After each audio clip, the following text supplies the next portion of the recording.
Okay, as you all know, I am a published author. This is one of my characters, Miss Lacey, making a special appearance for this erotic horror story. Fred, that's the couple, said Miss Lacey. Fred and Miss Lacey were on the prowl for their next Friday night, murder night, victims. Fred pulled up, got out, grabbed the couple by their hair and threw them into the van. Now, mind you, Fred is Miss Lacey's henchman. This cat is a true cheese dick.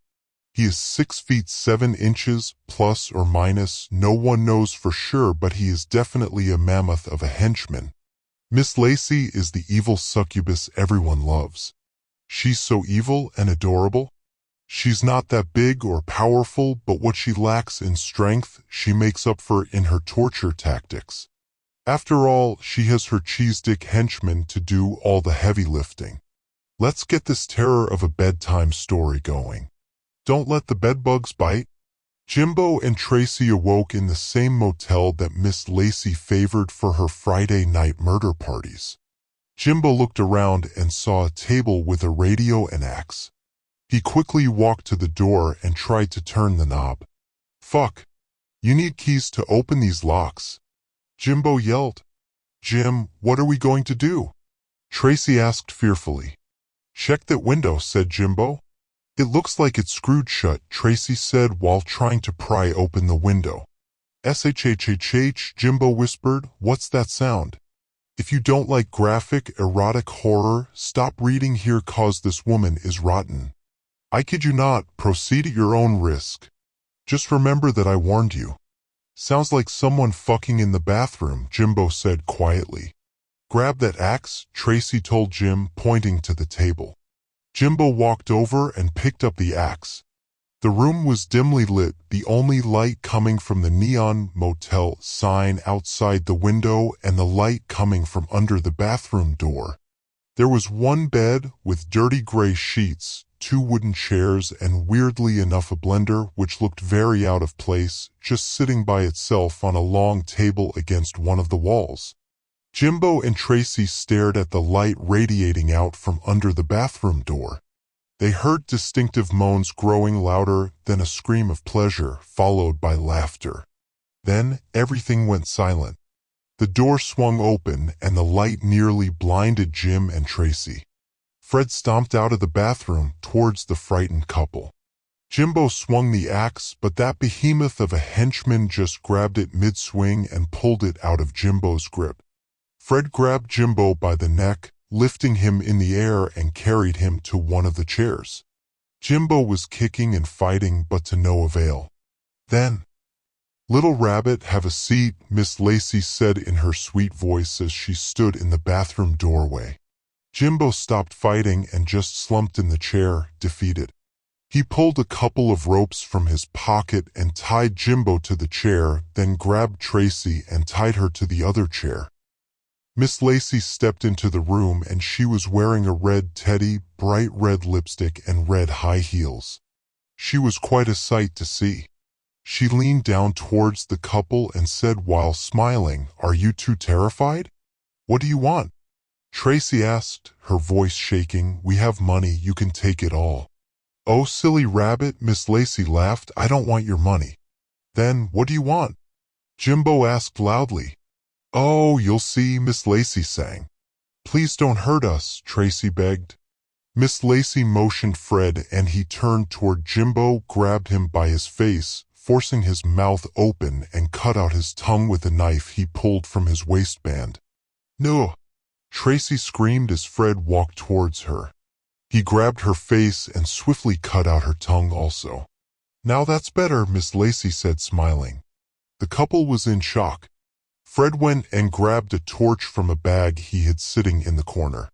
He lit it, flames dancing to life, and walked over to Tracy, forcing her mouth open and sealed the wound with the torch. All Tracy could do was pass out from the pain.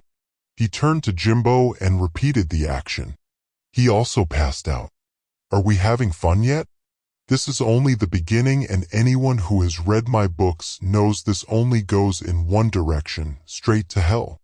Jimbo and Tracy eventually came to and saw their abductors watching them, looking amused. "Oh good, you're awake," Miss Lacey said as she danced over to the radio and turned on a Tori Amos song. Fred just hovered stupidly as he typically did. Miss Lacey twirled over to Tracy in tune with the song and stopped in front of her. She showed Tracy the scalpel in her right hand and a huge dildo in her left hand. She sat on Tracy's lap and whispered in her ear, "I want to play Little Rabbit." Tracy started to cry in pain as Miss Lacey dragged the razor-sharp scalpel down her cheek. "Don't cry, little rabbit," Miss Lacey said and leaned forward, licking the tears from her cheek. Miss Lacey continued to move to the music while sitting on Tracy's lap. She was wiggling erotically, giving Tracy an unwanted lap dance. Fred started to cut the clothes from Jimbo's body. Jim tried to stand, but Fred just forced him back down by his shoulders. He walked over to Tracy and cut the clothes from her body as well. Miss Lacey smiled at Jimbo's arousal and said to Tracy, "It seems your husband is enjoying himself. Let's give him a show, little rabbit." Miss Lacey straddled Tracy, resting her toy in between her breasts, and began to kiss her tongueless mouth. Tracy tried to pull away. Miss Lacey looked over at Fred and he pulled a large machete from his bag and held it to Jimbo's neck. Tracy immediately stopped resisting. Miss Lacey continued giving Tracy a lap dance and said, "Little rabbit, I want you to listen to me. Can you do that?" Tracy nodded, still weeping. "Look over at your husband," Miss Lacey ordered. Tracy looked over and saw that Jimbo was hard as a rock, and Miss Lacey once again motioned to Fred, who stood Jimbo up and walked him over to Tracy. Miss Lacey wanted to make sure Tracy watched as she took his manhood into her mouth and started to pleasure him. He tried to resist, but she had him. Tracy had an angry look on her face, so Miss Lacey stopped, got off of her lap, stood her up and had her stand with her back to her husband. Miss Lacey gently pushed her head down until she was bent over the chair. Miss Lacey looked up at Jimbo. "Jimbo, my dear, pleasure your wife." Jimbo didn't hesitate. He immediately walked forward and devoured her from the inside until he got so overwhelmed and couldn't help but explode in ecstasy. Miss Lacey walked forward and with her right hand slit Tracy's throat. "Jimmy, baby, did we have fun? I told you I wanted to play," said Miss Lacey happily. Miss Lacey motioned to Fred and he sat Jimbo in the chair once again. "However, the game is not over quite yet.